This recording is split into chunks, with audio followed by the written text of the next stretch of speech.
Hey guys, welcome back. I know it's been a while, but I wanted to come out and do a quick recap, show you a little bit about how the herbicides have worked, a little bit more on the result side of the house. For those of you that haven't been following along and new to the channel, welcome. This year and you know, at least for the near future, we're focusing on implementing Jeff Sturgis's whitetail habitat solution plan that he put together for us last August, and this is really the first year where we're going to be implementing that. So I want to do a quick recap so far now that it's towards the end of May. You know, I meant to do a video a couple weeks ago, but I just lost track of time. So I wanted to kind of recap real briefly what we've done, and then kind of where we're going to continue from here and show you a little bit of the results. So to start, I think you guys saw potentially the video where we did a lot of marking. We marked the human access trails, and we also marked you know, where we wanted the travel corridors to go, as well as the food plot trail. Remember, we're kind of starting from scratch on this property and with what Jeff gave us. So we used the marking flags that you can get. I recommend getting them as long as you can, you know, 18, 24 at least inches. You can find them off of Amazon. We marked our food plot trails with those, and then we used the colored tape to mark the human access trail before the dozer came in and made that, and also the deer travel corridor. And one really quick tip for next year, or if you guys haven't done any of that, is don't use green tape, because when the trees leaf out, it makes it a little bit more difficult. So it is a little windy, so if the sound is not great, I apologize for that. From there, really, we defined all that stuff, and then we did a lot of the frost seeding. You know, that was probably late February, early March. And again, I have videos for pretty much all of these steps. So if you guys haven't seen them, feel free to go back and take a look at any of the ones you may have missed. From all the frost seeding, I think you guys know we did, I think 17 or so acres of switchgrass. We used the cave-in rock, and I'm excited to show you eventually when that does start growing how that looks. Really, with this warm weather we're having right now into May, I would think here in the last week of May, early June, we should start getting some germination and such. On March 20th, that is the day we sprayed our Simizine.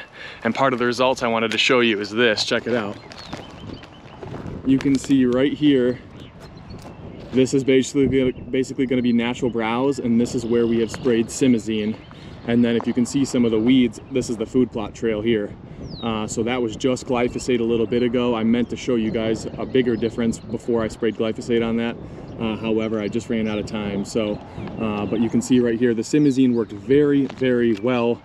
I don't know if you saw when Jeff joked about his last herbicide video he just put out recently about people putting too much Simizine on their ground. Well, that was me. It might have been more people as well, but I thought it was funny, but also a big learning lesson, because you know, I was using a backpack sprayer and I was not calculating things as easy as it is with this four-wheeler Fimco ATV sprayer, 25 gallon, that I went over in one of my videos for the Simizine. Actually, the Simizine video, I went over it.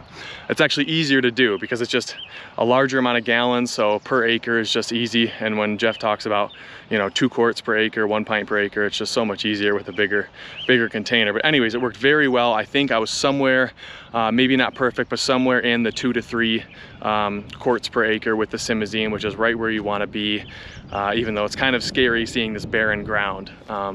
So, you know, hopefully early June, with all the weeds gone, we start seeing it shoot up into July and so on and so forth. So, so that was March 20th, just so you guys are aware.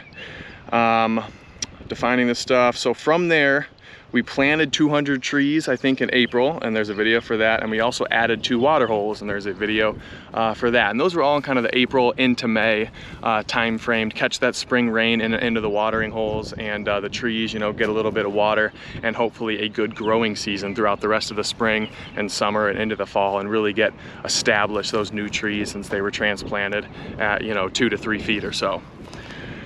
What else? So also, I guess taking a step back, I missed these, the opening up the canopy and the hinge cuts. So, you know, back again, February, March time frame, we looked at those trees where you can really see everything, and kind of cut the trees that we wanted to open up the canopy with. So if we didn't have much sunlight coming back in the woods back there, we would open up some of the sunlight to get that natural browse growing on the ground.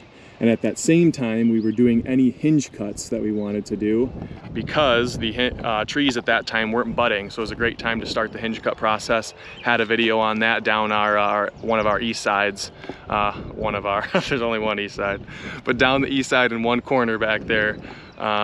You know, we started our hinge cuts. We will come back to the hinge cuts later on in the summer once the trees are kind of done, you know, leafing out with a lot of the growth and using that energy for that, which I didn't really know. Jeff just went over that a while ago, something that I learned recently. So that was the canopy, the hinge cuts. Now on glyphosate, this is what I didn't get to show you guys, but that I did do just a couple weeks ago. I have it written down, March 9th, Mother's Day, snuck out real quick.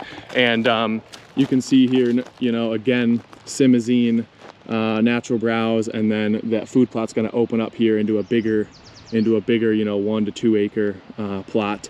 And you can see I did miss a couple tiny little areas, but that was a pretty good kill with the glyphosate. And we're gonna then go into putting our buckwheat down. So that's a pretty good recap. I really wanted to at least show you guys how well the Simizine worked. It just blows my mind. And actually on the other side of this food plot, down that way, you know, a big open area, it just had such a good kill. And then you can see farther, I don't know if you can see the kind of gap, it's food, switchgrass, and then corn in the way back that was just glyphosate. You can see the yellow and the dying weeds, but it's just such a good tell to how well that Simizine works, especially if you guys are going to be planting switchgrass. So again, hopefully not too much. It's a little bit scary seeing such barren ground because it works so well, but we'll circle back to it and come back to planting the buckwheat and going from there. So hope you guys are enjoying, and we'll see you next time.